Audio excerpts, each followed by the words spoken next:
सुन लो अखिलेश यादव, मुझे तुमसे कोई सर्टिफिकेट की जरूरत नहीं है। मैं इस जनता के दरमियान में जाकर अपनी दिल की बात करूंगा और इनके दिल को जीतूंगा और इनसे वोट का मुतालबा करूंगा। तुम क्या दोगे? तुम 11% यादव हो, हम 19% मुसलमान हैं। अगर तुम मुख्यमंत्री बने और जनाब मुलायम सिंह बने तो मुसलमानों के वोट की खैरात से बने। तुम याद रखो इस बात को। हम पर इल्जाम, अरे हमारे पे कुछ इल्जाम लगा, हमारी तारीख गवाह है, हमारी नबी की सीरत की किताबें पुकार पुकार कर कह रही हैं कि जिस पर इल्जाम लगता है अल्लाह उसको कामयाब करता और करेगा इंशाअल्लाह ताला। इल्जाम है, कोई बात नहीं है, मगर याद रखो चुनाव के बाद बच्चों की तरह नहीं रोना। चुनाव के बाद बच्चों की तरह सिसक सिसक कर नहीं रोना। हम तो रोते हैं अपने रब के सामने हाथ उठाकर। हम इन जालिमों के सामने अपनी बेबसी का इजहार नहीं करते, हम रब्बे कायनात के सामने अपनी बेबसी का इजहार करते हैं, क्योंकि वो गफूर रहीम है, वो सत्तार है, वो गफ्फार है, वो लतीफ है और अल्लाह हमको कामयाब और कामरान करेगा। मेरे बस में इतना है, शौकत के बस में इतना है, महताब और हमारे अंबेडकर साहब की ताकत में बस इतना है कि मैं आपके पास जाकर अपनी बात को पूरी इखलास के साथ रख रहे हैं। दिलों में मोहब्बत डालने वाले का काम तो अल्लाह का है, दिलों को मोड़ने का काम तो अल्लाह का है। मैंने ये फैसला किया और फिर कह रहा हूं, हमने ये कहा कि हम कांग्रेस और बीजेपी को छोड़कर किसी से भी अलायंस करने के लिए तैयार हैं।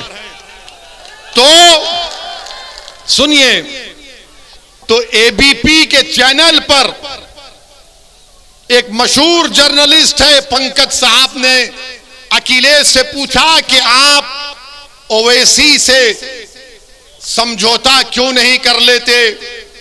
तो अखिलेश ने जवाब दिया कि ओवैसी पर बहुत से इल्जाम लगते हैं। अखिलेश साहब, इल्जाम तो हम पर ही लगता है ना, आप पर तो कुछ नहीं लगता। रिवर फ्रंट आप बनाए, आप पर कोई इल्जाम नहीं। लखनऊ से कानपुर रोड आप बनाए, आप पर कोई इल्जाम नहीं। आपने सब कुछ किया, आपके 10-10 उंगलियां घी में थी, मगर आजम पर इल्जाम लगा बकरी चोरी का और भैंस चोरी का। ये इल्जाम सिर्फ हम पर लगता है, ये 60 साल से हम पर इल्जाम लग रहा है। कभी आतंकवाद का, कभी फिरका परस्ती का, कभी पुलिस को मारने का, तो कभी किसी और इल्जाम का। अखिलेश यादव साहब, इल्जाम तो भारत के मुसलमानों के मुकद्दर का हिस्सा बन चुका है। अब हम इल्जामात की फिक्र नहीं करेंगे। मैं तो बार बार कह रहा हूं कि अपने दिल पर हाथ रखकर मैंने आज आधे घंटे 40 मिनट में जो कुछ कहा, सोचो आप।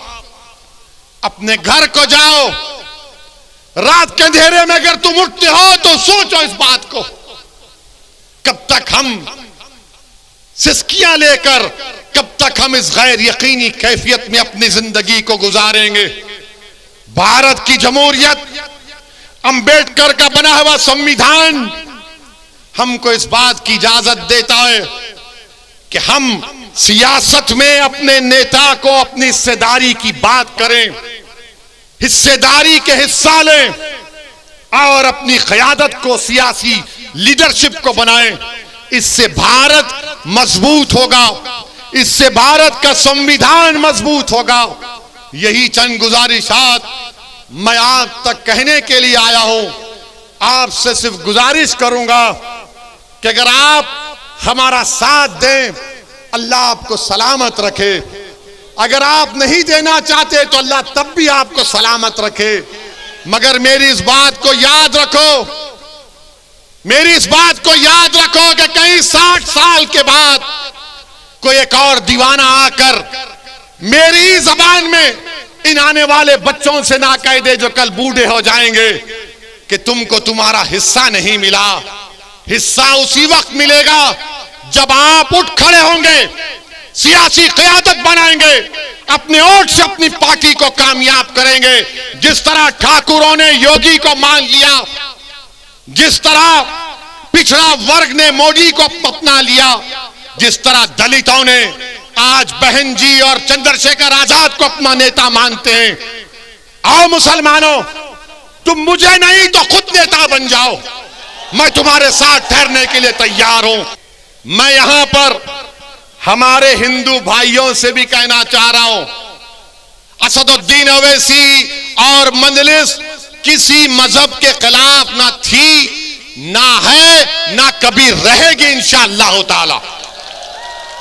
मैं यहां पर हमारे पिछड़े वर्ग के खास तौर से हिंदू भाइयों से कहना चाह रहा हूं, हमारे पिछड़े वर्ग के हिंदू भाइयों से कहना चाह रहा हूं, मेरी बात को आप याद रखो।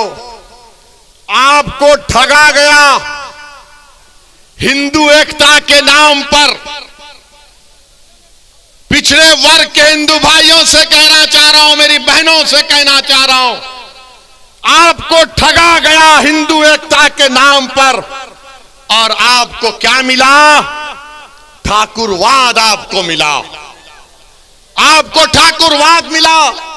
जिस तरह उत्तर प्रदेश के मुसलमानों को सेक्युलरिज्म के नाम पर, समाजवादी के नाम पर वोट लिया गया, तो हमको क्या मिला? हमको यादववाद मिला, आपको ठाकुरवाद मिला। आओ मेरे पिछड़े वर्ग के हिंदू भाइयों, मैं तुम्हारे साथ काम करने के लिए तैयार हूं। मैं तुम्हारे साथ ठहर कर तुम्हारी लड़ाई लड़ने के लिए तैयार हूं।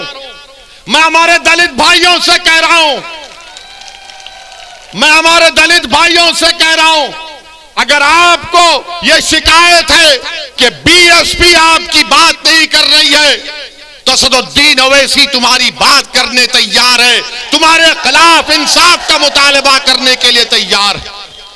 और मेरे अजीज दोस्तों और बुजुर्गों, आप यहीं पर फिर ये लोग आके बोलते ओवैसी की तकरीर से हिंदू और मुसलमानों में नफरत की दीवार बढ़ गई।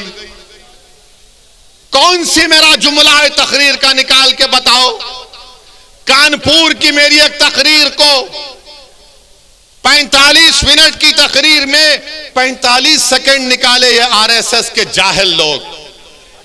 बिल्कुल थम्स अप है।